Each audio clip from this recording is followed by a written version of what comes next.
मी चर्चा करत होतो, बेदरे साहेबांनी आम्हाला एक वाक्य सांगितलं.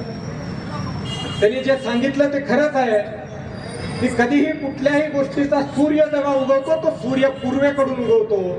आणि हा आपल्या लातूर शहराचा पूर्वेचा भाग, आपल्या लातूर शहराचं प्रवेशद्वार आहे. त्यामुळे उद्या महानगरपालिकेच्या बदलामधला सूर्य हा निश्चितपणाने लातूरच्या पूर्व भागातून उगवणार.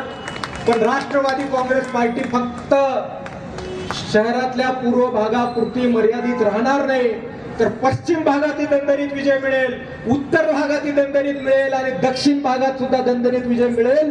आणि उद्याच्या काळामध्ये सत्ता आणि सत्तेची चावी ही आपल्या पक्षाच्या हातामध्ये राहील, हे ठामपणाने मला तुमच्या साक्षीने या ठिकाणी सांगावंसं वाटतं. आणि याच्यामध्ये काही अतिशयोक्ती नाहीये. फक्त पक्षाला माझी विनंती राहणार आहे, पक्ष त्याची काळजी घेणारच आहे, प्रशांत भाऊ घेणार आहेत, मकरंद सावे साहेब घेणार आहेत. फक्त पक्षाला माझी विनंती राहणार आहे की लोकांमधले चेहरे द्या.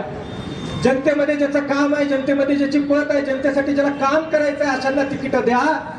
ही जनता आपल्याला भरभरून दिल्याशिवाय राहणार नाही, ही मला खात्री आहे. तुम्ही आमचं कोविड मधलं काम बघितलं.